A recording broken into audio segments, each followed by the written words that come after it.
नमस्कार साथियों, NV Sanskrit classes में आपका हार्दिक स्वागत और हार्दिक अभिनंदन करती हूँ। आज हम रीट एग्जाम 2025 को लेकर चर्चा करेंगे और उसमें भी हमारा जो महत्वपूर्ण बिंदु रहने वाला है वो है भाषा का चयन कैसे करें।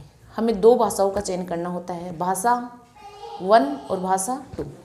दो भाषाओं का चयन करना होता है तो हमें कौन सी भाषा का चयन करना चाहिए ताकि हमारा स्कोर सही ढंग से रहे और हम सक्सेस हो पाए। तो ये नहीं है कि आप गलत भाषा का चयन करो और फिर आप 60% से भी कम अंक हासिल कर पाओ। आपको उसी के अकॉर्डिंग भाषा का चयन करना चाहिए जो भाषा आपके जैसे आपके फेवरेट है, आपको अच्छे से समझ में आती है, आपको उसी भाषा का चयन करना चाहिए। ये नहीं है जैसे आपने भाषा 1 और भाषा 2, भाषा 1 और भाषा 2, आपको दो भाषाओं का चयन करना है।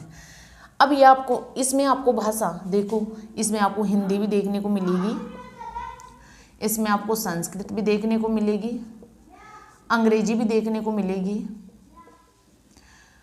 आपके उर्दू, पंजाबी, सिंधी और भी भाषाएं आपको देखने को मिल सकती हैं। लेकिन मोटी मोटी ये 5-6 भाषाएं हैं, तो इनमें से आपको चयन करना होता है।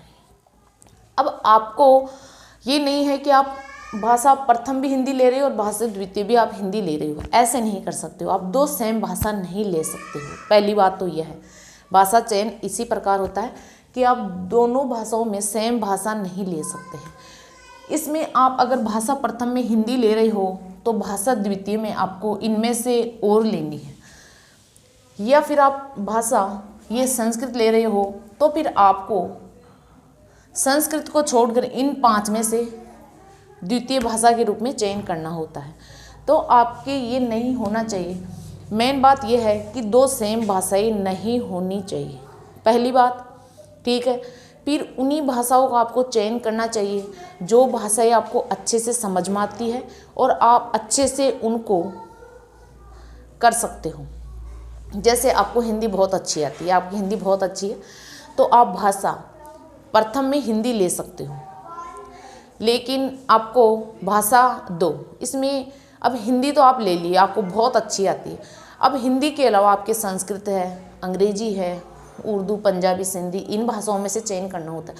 अब आपको उन भाषाओं में से चयन करना है, चाहे आप संस्कृत ले सकते हो, अंग्रेजी ले सकते हो, आप इन दोनों में से जो आपको अच्छी लगती है वो आप ले सकते हो।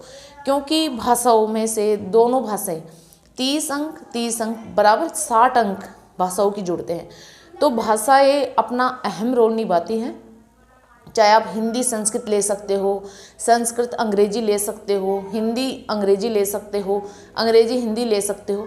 एक बात, अब ये इसमें कई बार फॉर्म जब बच्चे भरते हैं तो ये बहुत बड़ी गलती कर देते हैं कि उनको ये मालूम नहीं होता है कि एक स्टूडेंट थी तो उसने भाषा प्रथम हिंदी ले ली और भाषा द्वितीय संस्कृत ले ली, ठीक है। अब वो फर्स्ट लड़की थी, यानी नई लड़की थी, वो बीएड करके आई थी, तो वो भर तो ऐसे दी, हिंदी और संस्कृत इन्होंने फिल कर दिया फॉर्म में। अब आगे क्या हुआ कि जहाँ एग्ज़ाम लगी वहाँ पे कन्फ्यूजन में हो गई हूँ कि मैंने भाषा प्रथम क्या भरा था, हिंदी भरी थी या संस्कृत भरी थी या हिंदी, यानी पहली लैंग्वेज क्या भरी थी, वो कन्फ्यूजन हो गई। वैसे तो पेपर में लिखा हुआ आता है, लेकिन नए बच्चे होते हैं तो उनको पता नहीं चल पाता है। तो आप इस गलती से बचें, आप इस गलती का शिकार ना हो। तो आपको यही करना है, क्या करना है, कौन सी भाषा प्रथम भाषा कौन सी भर रहे हो, द्वितीय भाषा कौन सी भर रहे हो, इसका विशेष ध्यान रखिए। ये अच्छे से इसको याद कर लेना कि मैंने भाषा प्रथम कौन सी भरी थी और भाषा द्वितीय कौन सी भरी थी, क्योंकि पेपर में वो सभी भाषाएं आएगी, हिंदी, पंजाबी, उर्दू, सिंधी, अंग्रेजी, संस्कृत, सभी भाषाएं आएगी। खंड ए में भी आएगी वो सभी भाषाएं और खंड बी में भी वो सभी भाषाएं आएगी, इसलिए बच्चे कन्फ्यूजन हो जाते हैं। तो आपको इस शिकार से बचना है। आपको अपनी जो भाषा फील करो, आप सही ढंग से करना, सही ढंग से याद करना कि मैंने कौन सी भाषा भरी थी।